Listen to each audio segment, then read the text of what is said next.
G'day everyone, Scott here from One Green Thumb Gardening in Toowoomba. Today I just wanted to show you a hack on your multi-tool trigger to get maximum speed out of it and more user-friendly, less hand fatigue. So the problem I had with my Ego multi-tool is that when you're hedge trimming, you've got to hold it super tight to get max revs out of it. And you know, like when you're trying to change around, your hand gets sore, and so you weren't always using full revs. So what I've done is I've put a little screw in above the trigger switch. So now I've actually got about 3 mil where I don't have to hold this sucker in super hard to get max revs. So I'm just going to show you what I've done to do that. So things that you will need is a really baby little screw. So 1 centimeter screw, and then that's 332s drill bit, or a 2 mil drill bit, a size T15 for your tech screws for the Ego thing, and that's a size 20. And then you just need a drill. All right, now when you go to pull these apart, be careful, it could void warranty, although hopefully this doesn't, but it could. So there's 8 screws altogether. This one here is the smaller one on this side, and then you've got 7 of the larger ones on the outside. So let's pull him apart.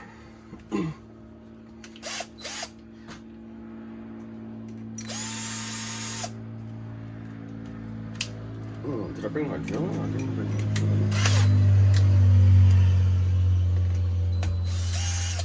Our smaller one.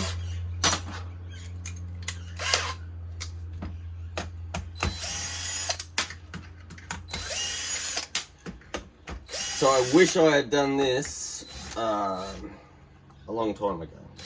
There's another baby one.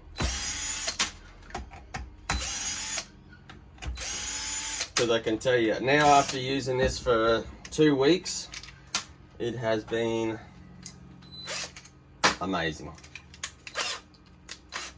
And even so, even on the whippersnipper, when you're doing your string trimming or whatever you want to call it, it has just been so much better that I don't have to hold it super tight.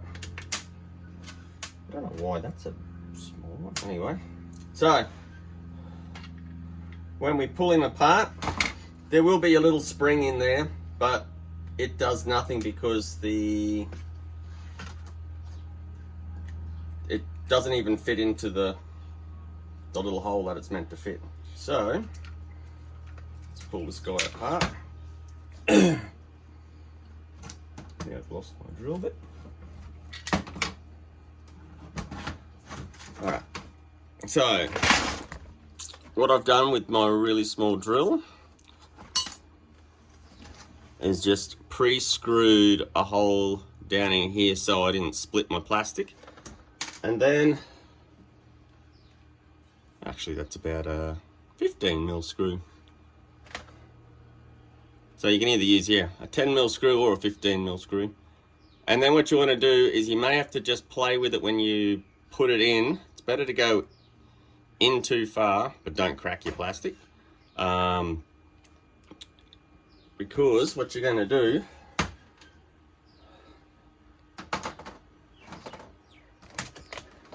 alright, so what happened is, when that sits in there, there was a 3 mil or a 2.5 mil gap between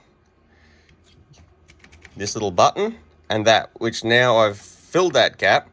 So then that gives me 2.5 mils at the other end to create full throttle. So let's put him back together, if that makes sense. So when you go to put him back in, you can just use your thumbnail.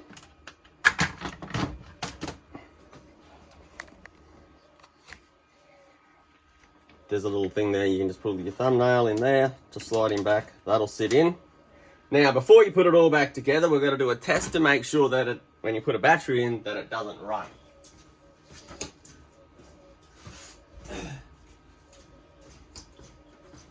Because the last thing you want is every time you put a battery in, it starts going.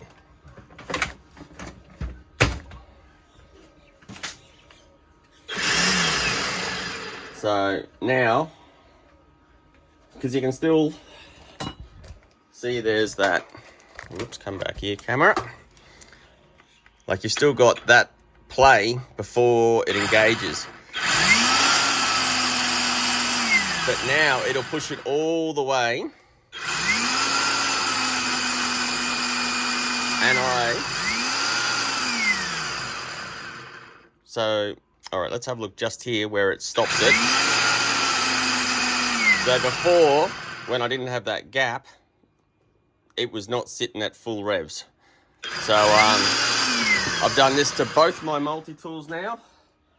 And yes, it is one thing I wish that I had done a while ago. Now, when you go to put him back together, you will need a knife, well, or anything. So what we're going to do is make sure that we put these wires back in that channel. And also what you want to do is make sure that this multi-wire is not sitting over our screw hole, because the last thing you want to do is put a bloody screw through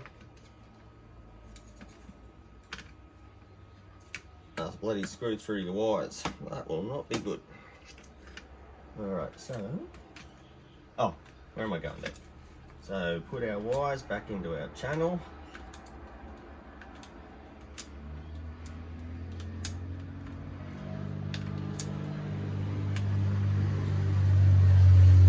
Like so, put our top back on.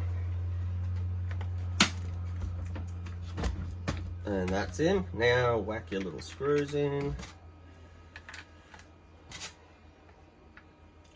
So this probably took me, I don't know, 10 minutes to do, and it has been wonderful.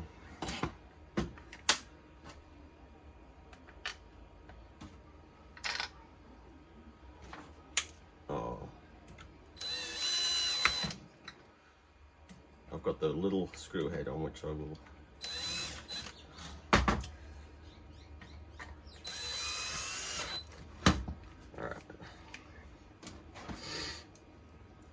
so our little one goes in that guy there. And that's basically it. So now when you go to hedge away, whippersnip,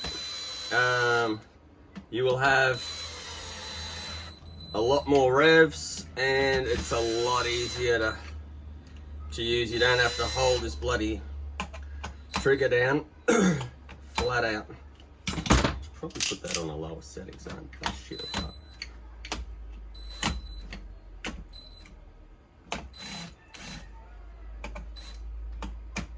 Alright, so that's my tip there for today. Now, while I got you there, the other thing I was going to show you is if you have your whippersnipper and the over time stuff starts to get like worn out and smaller, so forth. So what I've done is I ran an angle grinder, take your bolt out, ran an angle grinder down there to make that a little bit wider. So now when I screw it in, it'll become tighter. And then you don't get your whippersnipper head to do revolutions while you, so yeah, it'll sit there and spin while you're trying to whippersnip. All right. Hopefully that helps save you some handache and speeds up the job. Thanks for watching, and yeah, if there's any other content or anything else I can help you with, leave me a comment, give me some feedback, thumbs up, subscribe, that'd be great. Have a beautiful day. See ya.